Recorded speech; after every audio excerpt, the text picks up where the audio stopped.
इसको हिरण्यवती नदी कहा जाता था और बुद्ध ने इसी नदी के किनारे कुशीनगर में अपना महापरिनिर्वाण प्राप्त किया। तो ये एक तरह से उस कड़ी से भी हम जुड़ते हैं कि बुद्ध जो है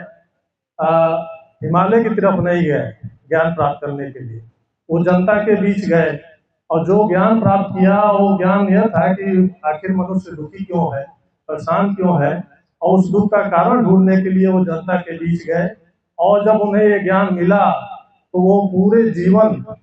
जनता के बीच ही घूमते रहे 80 साल तक, और कुशीनगर में महापरिनिर्वाण प्राप्त होने तक वो जनता के बीच अपने ज्ञान को देते रहे। स्वामी सहजानंद जी का जीवन भी इसी तरह से था। वो 1889 में उनका गाजीपुर के जिले में दुल्लापुर स्टेशन के पास जो गांव है वहां पर उनका जन्म हुआ, और करीब करीब आप समझिए कि 1919 तक वो ज्ञान प्राप्त करने के लिए योगियों के पीछे और तमाम लोगों के पीछे हिमालय से लेके और तमाम जगह तक घूमते रहे। फिर उन्होंने संतों महात्माओं को देखा कि ये तो अपनी मुक्ति के लिए तो घूम रहे हैं, लेकिन जो जनता जो अपार दुख में है, गरीबी में है, शोषण और जुल्म के चक्की में पिस रही है, उसके मुक्ति के लिए कोई काम नहीं कर रहा है। तो उन्होंने अपने योग जीवन का, अपने सन्यासी जीवन का बुद्ध की तरह इसी काम में लगा दिया कि पूरे जीवन भर उसके बाद 1919 से लेके और आखिर में जब 1950 में उनका निधन हुआ, आजादी के कुछ ही वर्षों बाद जब संविधान लागू हुआ था जनवरी में और जून में उनका निधन हुआ, तो उतने समय तक, आखिरी समय तक उन्होंने उत्तर प्रदेश से लेकर बिहार तक, पूरे बिहार तक किसानों को संगठित करने के लिए, खेत मजदूरों को संगठित करने के लिए काम किया, और जमींदारों के खिलाफ और जो इस देश के धन्ना सेठ थे जो कि उनका खून चूस रहे थे, और अभी भी विजयनगर जी उसे चीनी मिल के बंदी और किसानों के शोषण की बात कर रहे थे। उसी तरह से स्वामी सहजानंद जी ने जो चीनी मिल बनी थी वहां पे बिहार में, जिसके राजेंद्र प्रसाद जी भी डायरेक्टर थे, और जब प्राइवेट अंग्रेज जब ये चीनी मिल बनी तो उसने भी उसी तरह से मजदूरों का, किसानों का शोषण करना शुरू किया, तो सहजानंद जी उसके खिलाफ खड़े हो।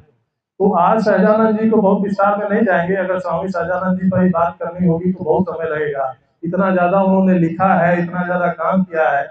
किसान आंदोलन के जन्मदाता रहे। उसी सोनपुर पुल में जब उन्होंने किसान सभा का गठन किया, उसकी अध्यक्षता की, तो राहुल संकीर्त्यायन ने एक किताब लिखी है कि नए भारत के नए नायक।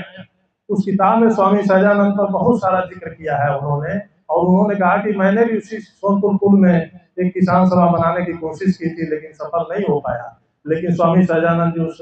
उस लड़ाई को लेकर बहुत आगे गए। तो आज जो हम किसानों के हालात देखते हैं, जिस किसानों की स्थिति को देखकर स्वामी सहजानंद जी पूरे किसानों को संगठित करने में अपना समय लगाए, तो आज आप देखिए कि अभी अभी एक सरकार का एक सर्वे आया है, इस देश में जो लोग हैं वो अपने ऊपर एक दिन कितना खर्च कर पाते हैं, तो उसका वो जानना बहुत जरूरी है। अभी कुछ समय पहले ही आया है, तो इस देश के जो सबसे गरीब 14 करोड़ लोग हैं वो अपने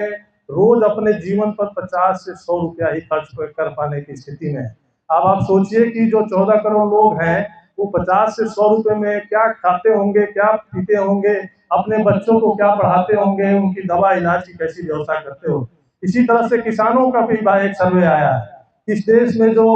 करीब करीब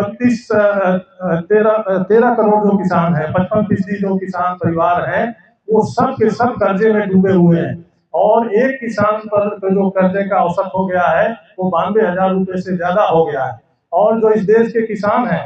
वो आज 32 लाख करोड़ रुपए के कर्जे में डूबे हुए हैं। और ये आश्चर्य की बात है कि ये रकम उतनी ही है जितना इस देश के 10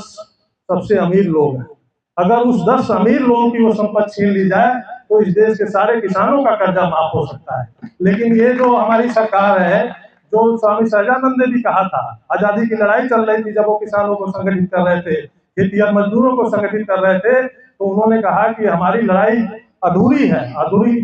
हमारी लड़ाई तब पूरी होगी जब खेत मजदूर जिनका हक छीना जा रहा है, जिनका हक छीन लिया गया है, उसको हक दिला दे हम, और उनको हक दिलाने के लिए उनको जागरूक कर दे। तो उसी तरह से आज एक बार फिर से आजाद भारत में जो ये अंबानी और अडानी की सरकार है, स्वामी सहजानंद जी ने एक बात और कही थी कि ये जो पूंजीपति है और ये जो जमींदार है वो किसानों और गरीबों का एक लोटा खून चूस लेते हैं और उसमें से कुछ पैसे जो है इन्हीं राजनीतिक दलों को, इन्हीं नेताओं को दे देते हैं और इसलिए ये लोग उन्हीं किसानों मजदूरों के हितों की अनदेखी करके जो ये धन्ना सेठ है और जमींदार है उनकी बातें करते हैं। उन्होंने राष्ट्रीय आंदोलन जो आजादी के आंदोलन थी उसमें किसानों और मजदूरों के सवाल को केंद्र में ला दिया था। इसलिए सुभाष चंद्र बोस जब उस समय किसान मजदूर स्वामी सहजानंद के पीछे इकट्ठा हो गए तो स्वामी सुभाष चंद्र बोस ने भी कहा था कि एक ऐसा नेता है जिसमें जादुई शक्ति है, जिसने किसानों मजदूरों को इकट्ठा कर लिया है अपने पीछे और उनके सवाल को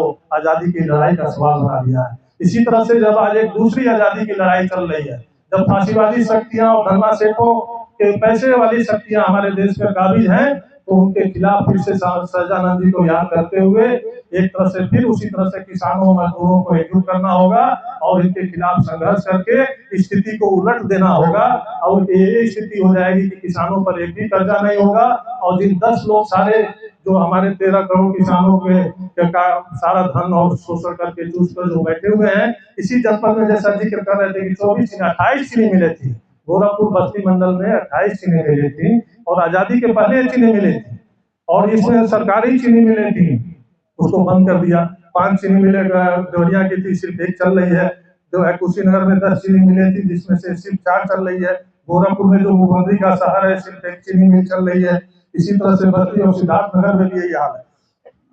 और इस चीनी मिलों के जो बकाया किसानों मजदूरों का पैसा है लाखों करोड़ों रुपया, वो आज तक बकाया है, अभी तक नहीं मिला है। चीनी मिलों की जो जमीन है, करोड़ों अरबों की जमीन है, वो धन्ना सेठों और अवैध पूंजीपतियों को बेच दी जा रही है। इन सब के खिलाफ एक बड़ी लड़ाई का आगाज करना होगा और इसी हिरणवती नदी को फिर से याद करते हुए कि जिससे बहुत सारी छोटी नदियां जब पहाड़ से उतरती हैं, मैदानों पर आती हैं,